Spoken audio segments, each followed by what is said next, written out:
नगरी के YouTube study platform में स्वागत है। जैसा कि कल 46 क्वेश्चंस हो चुके होते और उसी की आगे की सीरीज़ है। तो ये जो क्वेश्चन आपके हो रहे हैं ये प्रैक्टिस सेट हो रहे हैं। आपकी क्लासेस सभी मैंने करा चुका हूँ और एकांकी रिपोर्टार्ज ये बचे हुए हैं इनकी क्लास काप्स अंदर, और जो क्लासें हैं वो आपको नियमित रूप से कराई जाएंगी। तो जो क्लास चल रही है तो अभी ये टीजी टीपीजी एलटी ग्रेड या हिंदी से रिलेटेड कोई भी एग्ज़ाम है उसके लिए बहुत ही महत्वपूर्ण सीरीज़ है। और टॉपिक वाइज तो एलटी ग्रेड और टीजीटी पीजीटी का चल ही रहा है। इससे मैं फिर बता देता हूँ, हिंदी साहित्य के इतिहास से लेकर आदिकाल भक्तिकाल निर्गुण सगुण भक्तिधारा भक्तिकाल पे, फिर उसके बाद रीतकाल, रीत का आधुनिक, द्विवेदी, छायावाद, प्रगतिवाद, प्रयोगवाद, उपन्यास, कहानी, निबंध, हिंदी संस्कृत साहित्य, भास, भारवी, दांडी, भावभूत, तुलसीदास कालिदास। तो ये सब हमने आपको अभी तक क्लासें ले चुके हैं। इनके प्लस 1500 प्लस मॉक टेस्ट करा चुके हैं। अब प्रैक्टिस सेट चल रहा है क्योंकि एग्ज़ाम दिसंबर में होने की संभावना है, तो आप प्रैक्टिस सेट चल रहा है और प्लस जो क्लासें बची वो भी चल रही हैं। ठीक है, तो प्रैक्टिस सेट इसलिए हो रहा है कि एग्ज़ाम में इतने प्रैक्टिस सेट हम क्वेश्चन आपको करा दें, कम से कम 2-2,500 प्लस क्वेश्चन, जिससे आपको एग्ज़ाम में जैसे कोई क्वेश्चन आ जाए तो आपको ये ना लगे कि क्वेश्चन आपको पढ़ाया नहीं गया या फंसा नहीं, तो आप तुरंत कर दें। ठीक है, तो चलिए आज का सेक्शन स्टार्ट करते हैं। उससे पहले अगर आप चैनल पे नए हैं तो प्लीज़ चैनल को सपोर्ट करिए। सपोर्ट करना क्या है, चैनल आपका ही चैनल एग्ज़ाम नगरी, ये आपके लिए ही बना है, बिल्कुल पूर्णतः निःशुल्क चैनल है, कोई नहीं है, क्योंकि ये विद्यार्थियों के लिए समर्पित चैनल है। तो आपको क्या करना है, आपको जाकर जहाँ सब्सक्राइब लिखा होगा साइड पे रेड कलर से, उसको आपको दबा देना है। दबाने के बाद वो ब्लैक कलर का हो जाएगा, तो मतलब आप सब्सक्राइब हो गए। उसके बाद बेल आइकन दबा दें सब्सक्राइब करने के बाद, जिससे कोई भी क्लासें हों आप तक एग्ज़ाम नगरी सबसे पहले पहुंचाए, और कोई भी सूचना हो, शिक्षक भर्ती की हो, नियुक्ति हो या कोई रिजल्ट संबंधी सूचना, वो आपको सबसे पहले मिल सके। ठीक है, तो इतना आप काम कर लीजिए। अगर आप चैनल पर नए हैं तो ये कर लीजिए और चैनल को शेयर करिए। ठीक है, स्टार्ट करते हैं। देखिए, निम्नलिखित में से प्रत्यय रहित शब्द पूछा है। तो प्रत्यय रहित शब्द जो है दार्शनिक, दुर्गुण, भिक्षुक, कर्तव्य। तो आप कमेंट बॉक्स में कमेंट भी कर सकते हैं, कैसी क्लास लगी, कैसी क्लास चल रही है, आप वो भी लिख सकते हैं। ठीक है, तो बस आपको क्या करना है, आप इसके सदस्य बनिए और इसको बढ़ाइए, इसको आगे ले जाइए कि आपके लिए मैं अपने भाइयों बहनों के लिए और भी अच्छा कंटेंट लेकर आऊँ और अच्छी तरह मॉक टेस्ट इतने लगा दूँ कि ज़्यादा से ज़्यादा भाइयों का सिलेक्शन हो। इससे पहले और मैं आप सभी के लिए, आप लोग चैनल को और आगे ले जाइए। इसके शिक्षक भर्ती जो संभावना है 51,000 प्लस की जो होने की, और उसके साथ साथ एलटी गेट तो चल ही रहा है, उसके जीएस जीके जो मैं यूपी त्रिपल पेट का मैं रोज़ मॉडल पेपर करा रहा हूँ, आज 25वां कराऊंगा, वो भी आपको एलटी गेट के लिए बहुत ही इंपॉर्टेंट है, जो 25 नंबर का जीएस जीके आएगा। ठीक है, उसके साथ साथ शिक्षक भर्ती जो आने वाली है, इसमें सिलेक्शन भाइयों का नहीं हुआ या यूपी टेट नहीं पास कर पाए, उनके लिए भी बहुत अच्छी क्लास लेकर आऊँगा, इतने मॉक टेस्ट कराऊँगा जिससे आपका सिलेक्शन हो सके। ठीक है, तो बस क्या करना है, चैनल को सब्सक्राइब करना है, लाइक करना है, शेयर करना है। चलिए देखते हैं। तो इसमें आप देख रहे हैं दुर्गुण जो है, यही आपका राइट आंसर है। ये प्रत्यय रहित है क्योंकि इसमें देखिए ये बनेगा दुर प्लस गुण। ठीक है, तो ये आपका जो दुर प्लस गुण उपसर्ग का योग है, अतः यह प्रत्यय रहित है।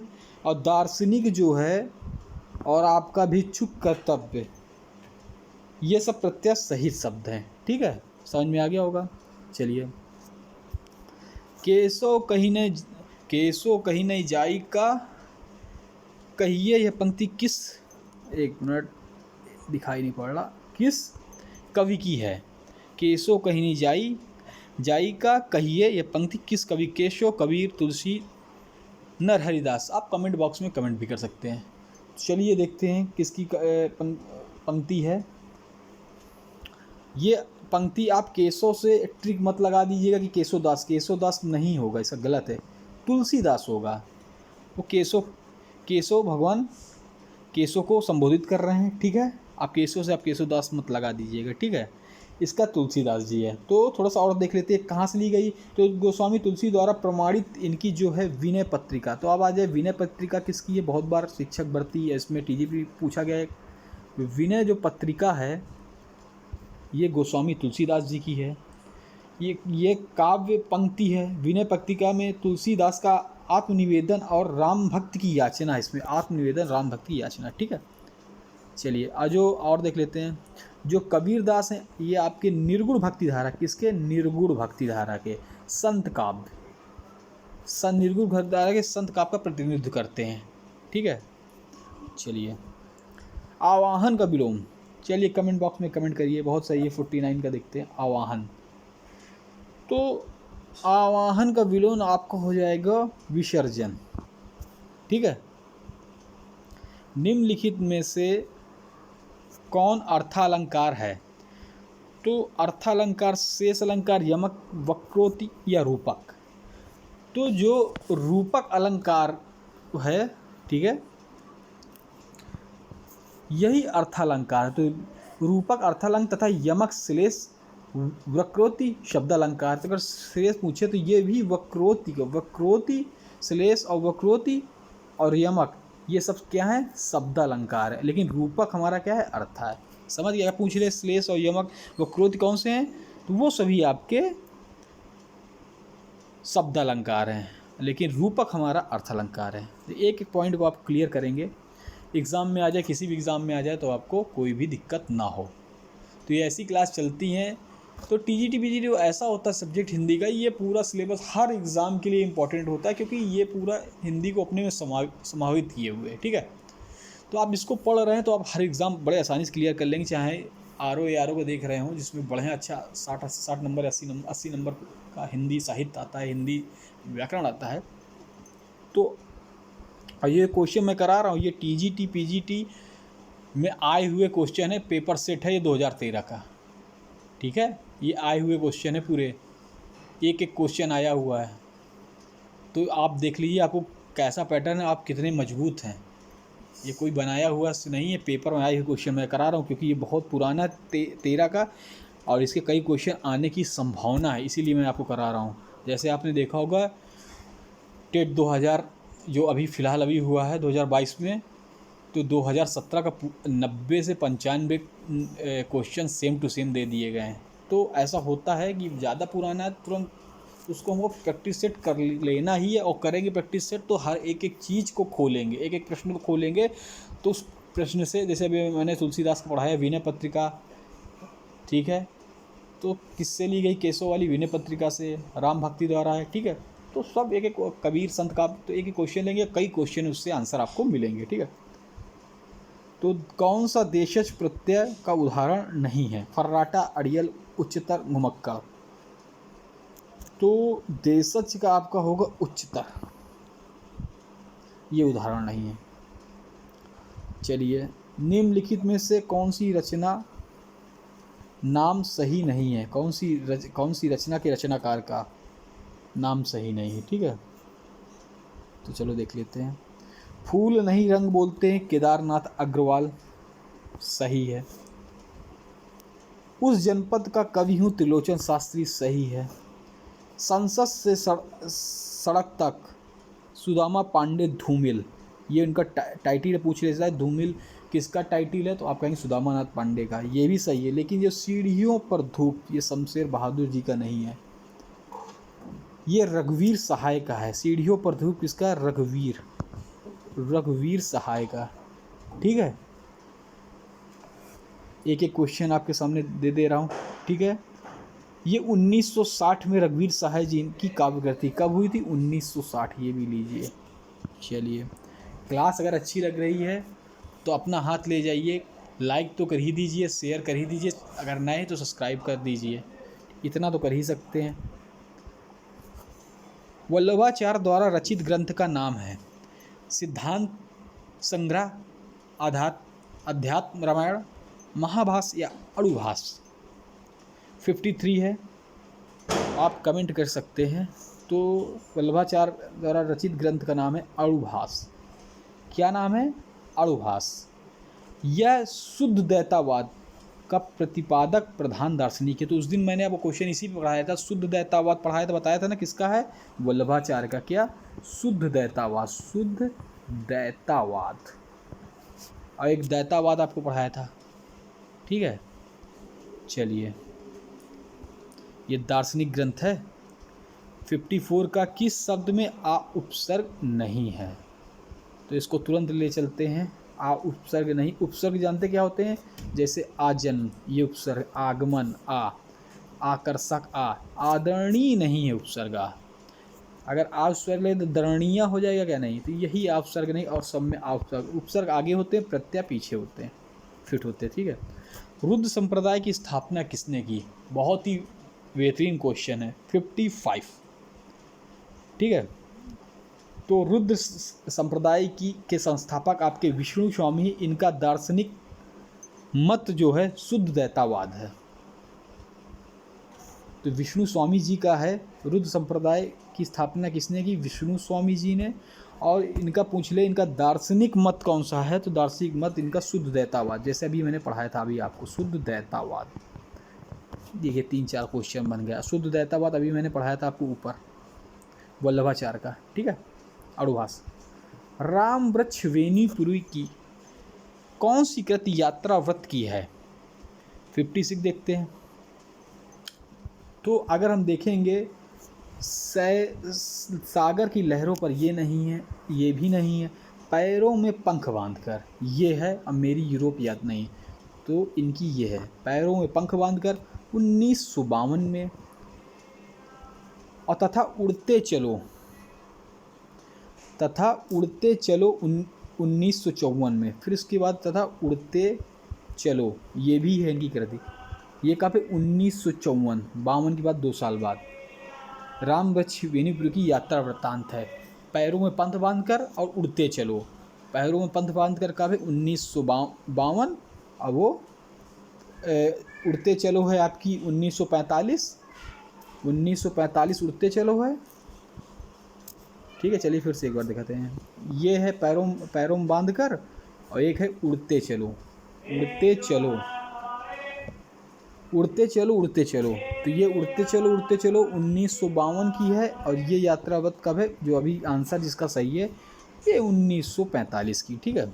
चलिए, निराला की किस पत्रिका से संबंधित नहीं थे? कई बार आपको बता चुका हूँ। 57 का बी आंसर इसका सही है। इंदु से ये संबंध, इंदु पत्रिका से संबंधित नहीं थे। सुधा समन्वय मतवाला, सुधा समन्वय मतवाला का संपादन निराला जी ने किया। इन तीनों का संपादन सुधा समन्वय वाला के निराला जी ने किया है। इनका पूरा नाम सूर्यकांत त्रिपाठी निराला। जूही की कली इनकी कृति है, ठीक है। चलिए, तुलसीदास भी इन्हीं की है। भारतेन ने यात्रा संबंधी कौन सी रचना लिखी? चलिए, कमेंट बॉक्स में कमेंट करिए अगर आपको आ रहा है। भारतेन ने कौन सी भारतेन ने यात्रा संबंधी कौन सी रचना लिखी? चलिए बताइए, कमेंट बॉक्स में कमेंट भी पार कर सकते हैं।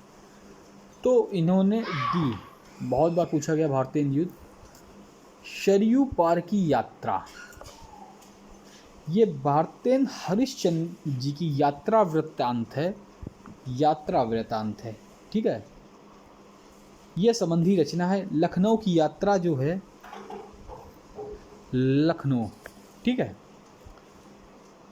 लखनऊ की यात्रा, मेहंदावाल की यात्रा, इनके अन्य है। तो इनके अन्य देख लेते हैं। एक लखनऊ की यात्रा, ठीक है। दूसरी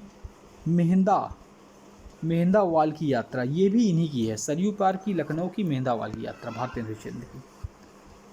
चलिए, विभस्त का स्थायी भाव, तो ये आपको पता ही है, आप खर्च बता देंगे। विभस्त का स्थायी भाव जुगुप्सा है। अंगद पैच की रचना किसने की? अंगद पैच, तो चलिए बताते हैं आपको। ईश्वरदास, मलुकदास का भक्तमाल है, ठीक है। चलिए, अंगद पैच की रचना ईश्वरदास। निम्नलिखित मनोवैज्ञानिक उपन्यास किसे कहा जाता है? निम्नलिखित मनोवैज्ञानिक उपन्यासकार किसे कहा जाता है? ईराचंद जोशी, जैनेन अज्ञे या मनोहर श्याम जोशी? 61 का आंसर दीजिए।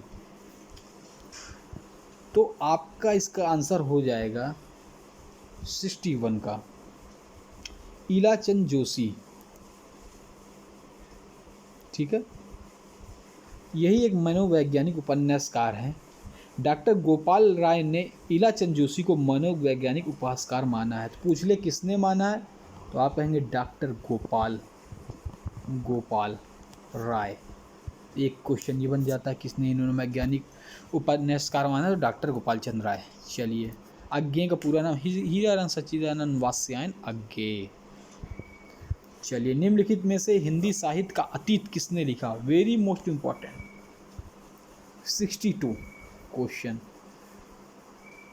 तो हिंदी साहित्य का अतीत डॉक्टर विश्वनाथ तिवारी नहीं, राम कुमार वर्मा जी ने भी नहीं, राहुल सतकैन जी ने भी नहीं, आचार्य विश्वनाथ प्रसाद मिश्रा ने लिखा हिंदी साहित्य का अतीत।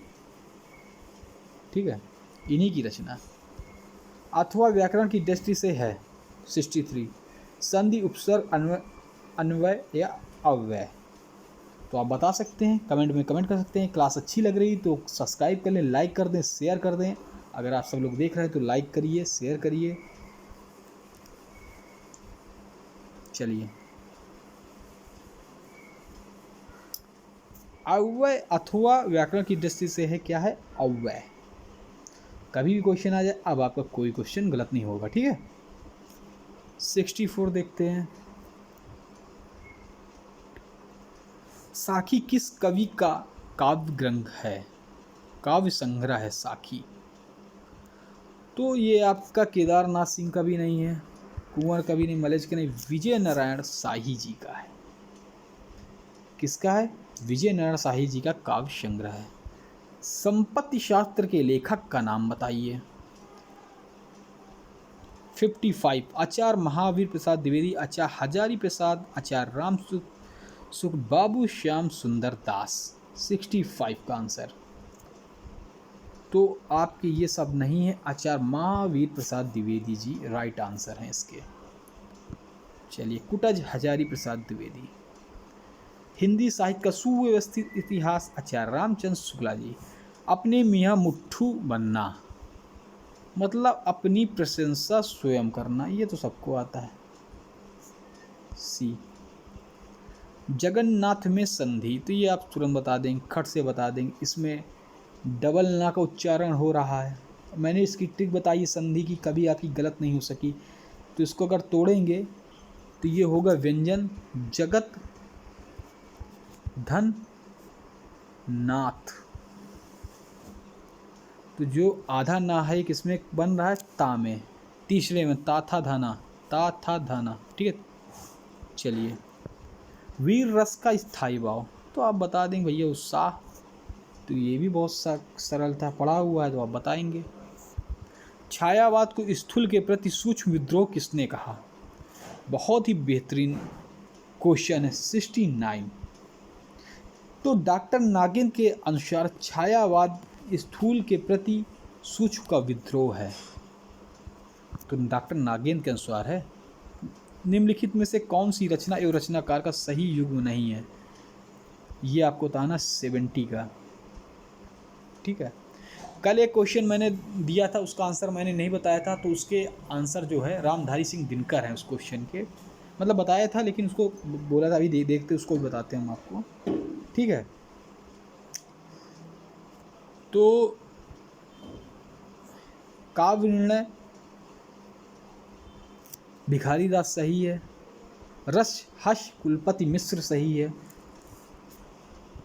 चलिए, रस विलास चिंतामणि सही है, लेकिन भाव विलास केशवदास ये युग्म सही नहीं है। ठीक है, भाव विलास के कवि कौन है, भाव विलास किनका है, कमेंट बॉक्स में कमेंट करिए, कल मैं उसको आपको बता दूंगा कि भाव विलास के कौन है। अगर आप सही करते हैं तो भाव विलास बता दिए, यही एक युग्म है। केशवदास भाव विलास के नहीं है। भाव विलास किसकी है, कमेंट बॉक्स में कमेंट करिए। कल इसी तरह क्वेश्चन दिया तो उसका आंसर मैं बता दे रहा हूँ आपको आज।